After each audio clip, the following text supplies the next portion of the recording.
Olá, hoje nós vamos falar sobre direito previdenciário. Existem muitas dúvidas e muitas pessoas que estão à procura de um benefício que é aí para pessoas que às vezes não conseguiram trabalhar em tempo suficiente para se aposentar ou estão passando alguma dificuldade, que é o benefício de prestação continuada. Tem gente que teve suspensão, já recebia e foi suspenso no final do ano. Tem gente que está se vendo numa situação de muita dificuldade financeira e precisa do benefício e não sabe o que fazer. Então, sobre esse assunto e também um pouco aí sobre regras de transição para aposentadoria em 2023, é que nós vamos vamos conversar com a advogada Thalissa Nunes, que é especialista na área previdenciária. Thalissa, obrigada por ter aceito o nosso convite para esse bate-papo. Eu que agradeço, Lídice. É um prazer estar aqui na RD News, né? Poder compartilhar um pouco do que a gente vive aí o dia a dia, porque acaba que não é só o direito, sabe? A gente tem muito a questão social, principalmente para quem atua na área de direito previdenciário. Então, quanto mais informação o público tiver, quanto mais pessoas saberem do seu direito, a gente tem ali mais qualidade de vida, a gente leva de fato. Porque é aquele benefício que leva comida na mesa para aquele segurado ou para aquela família muitas vezes, né? Então, estou muito feliz pelo convite. Bom, Thalissa, vamos iniciar então falando um pouco sobre o BPC, Benefício de Prestação Continuada. Quais são assim as maiores dúvidas, as maiores demandas aí nesse final de ano que chegam para você? Certo, Lídice.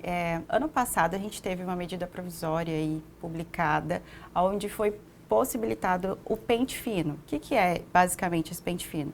O INSS estava puxando, através do sistema deles, verificando renda dessas famílias que já estavam com benefício ativo, verificando se teve ou não alteração de renda, para que, se fosse possível analisar que houve essa superação, eles fariam ali uma defesa, né, apresentariam para que a pessoa oportunizasse essa pessoa a apresentar a justificativa. É isso a gente chama de defesa MOB. E aconteceu que muitos benefícios foram suspensos em virtude ou da alteração de renda ou por falta de atualização no cadastro único, que é um dos documentos fundamentais para que seja concedido esse benefício.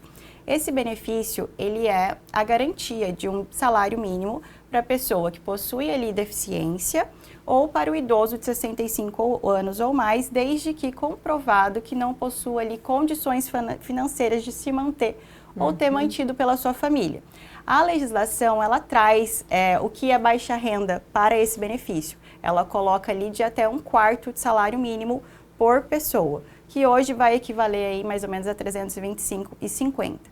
Só que administrativamente a gente também tem como aí ter descontos sobre essa renda. Por exemplo, eu ganho lá um salário mínimo 1.302 para 2023 e o meu filho, ele tem necessidades especiais, ele precisa de uma alimentação especial, ele faz uso de fralda. Então, tudo isso, quando se faz o requerimento junto ao INSS, você pode colocar para comprovar, fazendo com que, mesmo excedendo ali 1/4 de salário mínimo, a gente consiga comprovar aquela vulnerabilidade social da família. E assim, essa renda de 1/4 de salário mínimo, na justiça, a gente já tem, inclusive aqui do TRF, decisões muito favoráveis, né? Nosso é o TRF1, no sentido de ser até meio salário mínimo por pessoa. Então, administrativamente, infelizmente, é 1/4 de salário mínimo, não tem o que se discutir. Já na justiça, a gente tem um leque aí, porque o juiz analisa toda a questão social da pessoa, como ela vive, como é a forma, qual a condição de acesso dela à saúde. Enfim, tem toda uma pesquisa social por trás, uma pesquisa médica, se tratando aí de pessoa com deficiência. Quando a gente vai pedir para o idoso esse benefício, que é aquela pessoa que completou 65 anos, não possui renda, não contribui para a Previdência, não teve ali aqueles 15 anos de contribuição para a Previdência, aí a gente solicita esse benefício, analisa a renda também, e aí o INSS vai verificar se entra ou não nos requisitos. Entrando, o benefício vai ser concedido. Na esfera administrativa, se tem aí 2 perícias, para a pessoa com deficiência, que é a perícia administrativa e a perícia social e a perícia médica, e para o idoso vai ser somente a perícia social, que muitas vezes o INSS vem inclusive abrindo mão quando ele verifica ali no cadastro único, bom, esse idoso ele não possui renda, ele é sozinho, que é uma realidade muito comum, né? Aqui no Brasil inteiro, eu acredito. Então, acaba que eles já vão concedendo. A gente tem concessões aí de 15 dias, por exemplo, hoje. Então, o INSS, ele veio para facilitar, né, com o meu INSS digital. Então, fica mais tranquilo, só que fica mais difícil também o acesso, porque a pessoa idosa ou a pessoa que não tem tanto ali, aquele acesso à informação, ele tem que ligar no 135 e fazer esse requerimento, que também pode ser feito, né? E aí você pode acompanhar o seu requerimento pelo 135, esse é o canal de acesso do INSS para o público, fora o aplicativo. Nos casos específicos das pessoas que tiveram, por exemplo, o benefício suspenso, né? Elas têm como recorrer administrativamente, que passam por perícia novamente? Como é que é esse, né, digamos, essa contestação? Você falou que tem um prazo aí para a pessoa provar a situação, né? Mas isso pode, por exemplo, ter que chegar a judicializar e ter que ir para a justiça mesmo? Sim, dentro do próprio INSS a gente tem todo um processo administrativo. Normalmente a gente verifica, né? Quando o cliente chega e informa, olha, recebi esse benefício e ele está suspenso. A gente analisa o porquê que ele foi suspenso. Eles abrem, né? O INSS ele vai abrir ali um processo administrativo, vai informar o porquê da suspensão. Normalmente ele traz lá, houve a superação de renda ou, se não houve a superação, CAD único está desatualizado. Então, nesses casos, havendo superação de renda, a gente senta, analisa, verifica se realmente essa superação é muito acima. Se for muito acima, porque isso pode mudar a questão social. Eu vejo que muitas vezes, por exemplo, os pais recebem um aumento ou começam a trabalhar, às vezes o salário é um pouco mais alto. Então, realmente, nesses casos, a gente precisa analisar cada caso para verificar se compensa eu manter na esfera administrativa e lá fazer um recurso junto ao INSS, porque cabe recurso, existe juntas de recurso, ou se a gente vai para a esfera judicial. E aí a gente analisa qual que é a melhor estratégia para aquele cliente. Então, pode sim ir para a esfera judicial após a suspensão e a gente solicita o restabelecimento. O INSS, inclusive, ele vem cobrando, né? Muitas pessoas informam que recebeu aquele benefício de forma indevida e a gente informa que, na verdade, não. Estava de boa fé e é devido, sim, àquele benefício e a gente consegue, muitas vezes, a restabelecer. Mas é importantíssimo que a pessoa faça essa defesa, procure o especialista de sua confiança para que restabeleça esse benefício se ainda tiver ali os critérios de renda, uma deficiência.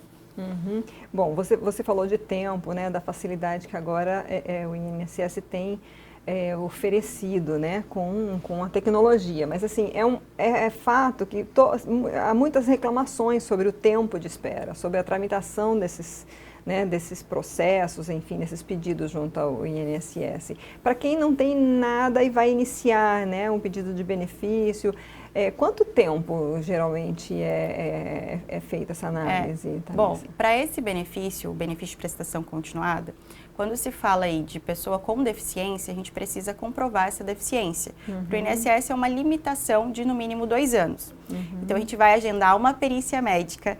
Infelizmente, as nossas perícias médicas estão... Ontem a gente fez até requerimento, saiu para 12/6 do mês de junho. E aí vai ter uma perícia social, a perícia social já está mais rápida.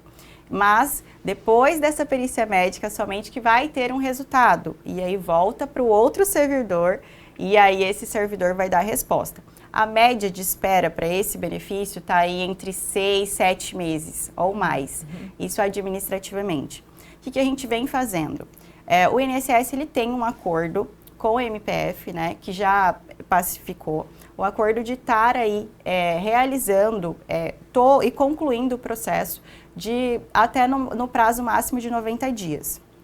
Então, a gente muitas vezes faz um mandado de segurança, eu verifico ali no escritório se a gente já tem documento ou não, e a gente faz um mandado de segurança informando que o INSS não está cumprindo esse prazo.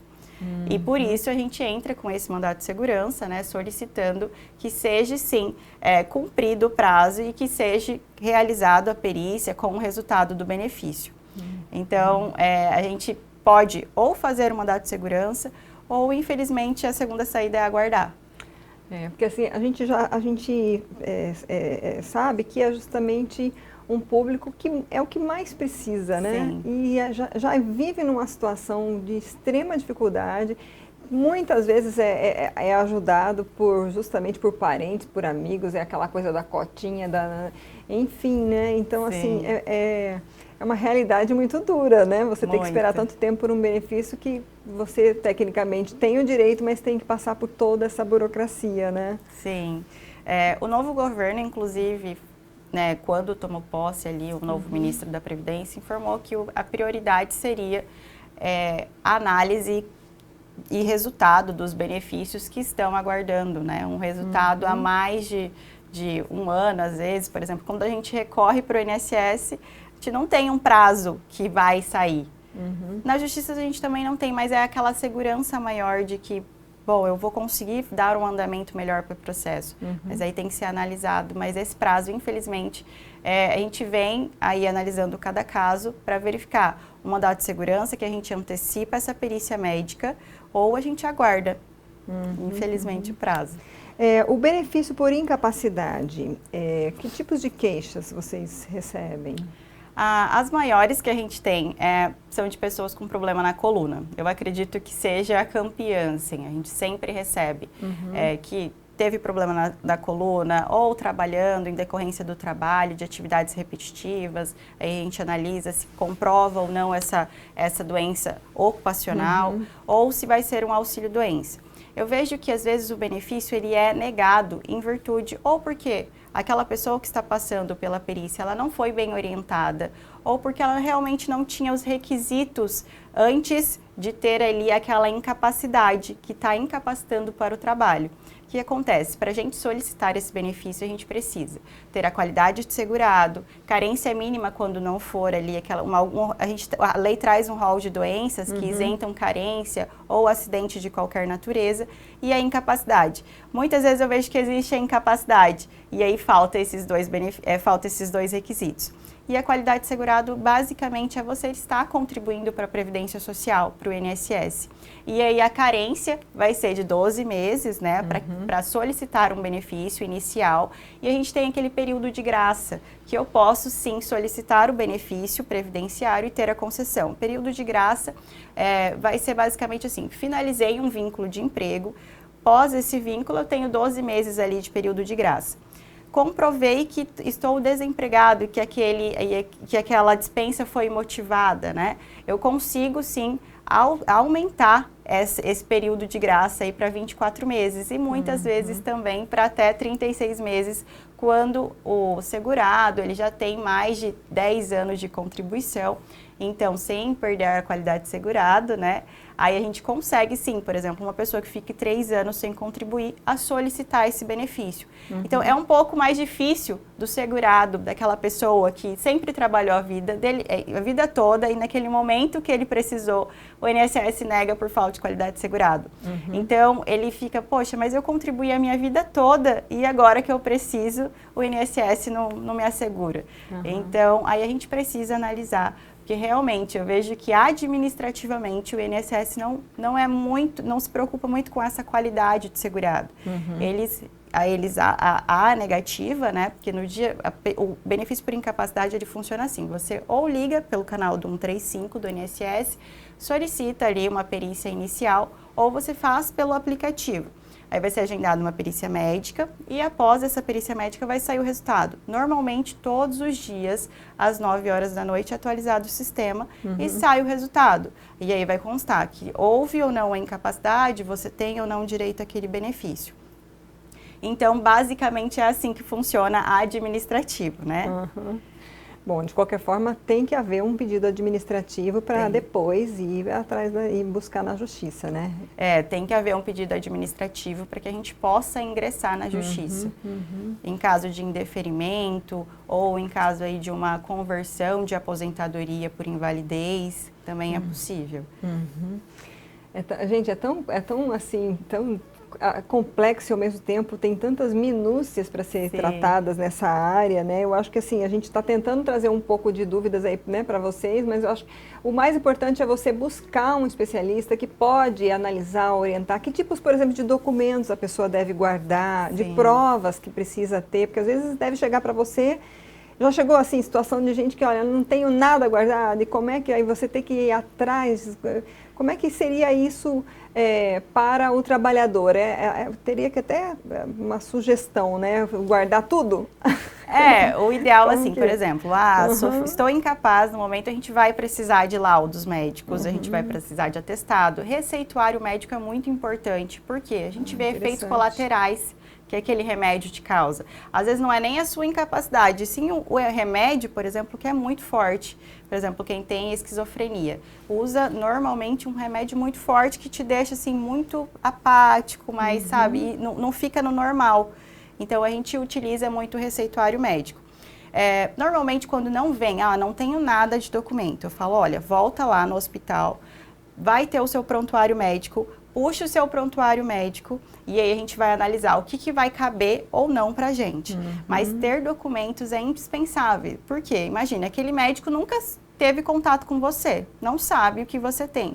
Visivelmente você tá ok, mas ele vai exatamente precisar de laudos e atestados para comprovar aquela incapacidade, por quanto tempo ela se perdura, ou se é uma incapacidade total e permanente. Enfim, o médico ele vai precisar, entendeu? Não tem como a gente entrar com uma ação dando tiro no escuro, né? Falar, vamos ver o que vai dar. Eu realmente não faço isso, então é fundamental que o cliente tenha aí documentos médicos para benefício por incapacidade ou BPC, todos esses documentos são fundamentais para o requerimento. Então fica um alerta aí, arruma uma pasta, uma capa, alguma coisa em casa e vai guardando tudo. Ou escaneia, né? Deixa escaneado hoje com a tecnologia, dia, né? E aí não precisa ficar com aquele monte de documento. Bom, falando um pouquinho de regras de transição para aposentadoria em 2023, eu sei que, né, você mesmo, a gente conversando aqui antes de gravar, você já disse que tem muita coisa, mas assim, eu acho que é importante a gente alertar e trazer aí um pouco de informação, né? Como é que está esse ano para quem pretende se aposentar? Bom, a gente tem 5 regras aí de transição, né? A regra agora definitiva, que é para a mulher, que a gente teve uma alteração lá de 2019, pós-reforma da Previdência, a gente era de 60 anos e 15 anos de contribuição. Agora, com as regras de transição que tivemos aí a alteração na idade da mulher, que foi de 2019, aumentando gradativamente de 6 em 6 meses, até a gente chegar à regra definitiva de 2023, que é 62 anos e 15 anos de contribuição. Homem continua aí de 65 anos e 15 anos de contribuição. Essa é a regra de aposentadoria por idade, que normalmente o maior público entra nessa regra. E a gente tem as regras ali de transição de pontos. Como que é essa de transição de pontos? Eu preciso somar homem 100, né, para 2023 e 90, pontos, né? 90 para mulher. Só que desses 100 pontos tem que ter no mínimo 35 anos de contribuição se homem e 30 anos de contribuição se mulher. Então, somando esses dois, por exemplo, o homem com 35 anos de contribuição ou mais, e mais a idade, ele precisa para 2023 100 anos. Então, a gente precisa analisar, por exemplo, o que é importante sempre no atendimento, quando essa pessoa for solicitar essa aposentadoria. Será que ele já tem direito adquirido a regras anteriores pós-reforma? Então, se ele tem direito adquirido a regras anteriores, a gente vai usar a regra mais benéfica para ele. Apesar do INSS ter a obrigação de dar a regra mais benéfica, né, que seja a renda, enfim, mas a gente vê que não é isso que acontece, infelizmente. Então, direcionar o INSS à regra que você quer é muito mais fácil, você não tem aí perdas financeiras, enfim, dando continuidade, que a gente tem mais 2 regras aí. A gente tem a aposentadoria por tempo de contribuição, que foi acrescentado uma idade mínima. Antes a gente não tinha idade mínima. Por isso que muita gente falou, acabou a aposentadoria por tempo de contribuição, mas na verdade existe, só que ela tem uma idade mínima. Porque tinha muita gente até que se aposentava com uma idade ainda muito produtiva, né? Exato. E hoje, para se aposentar em 2023 por tempo de contribuição, são 35 anos homem, 30 anos mulher, mulher idade mínima 58 anos e homem 63. E nós temos mais 2 regras, que é a regra de pedágio de 50%. Essa regra não tem idade mínima, só que ela é muito específica, porque quem lá na reforma da Previdência, você tinha que ter no mínimo, se mulher, 28 anos de contribuição e homem 33 anos de contribuição.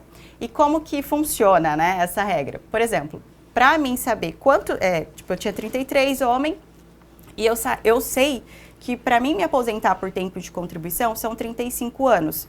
Então, o que falta para mim completar? Falta 2 anos. Metade de 2, que é a regra de pedágio 50, vai ser 1. Então, você vai cumprir 2 anos mais 1. Então, no total, você vai cumprir 36 anos de contribuição e independente da sua idade. O que é a desvantagem dessa regra? Porque a gente tem o fator previdenciário, que diminui aí bastante o valor do benefício.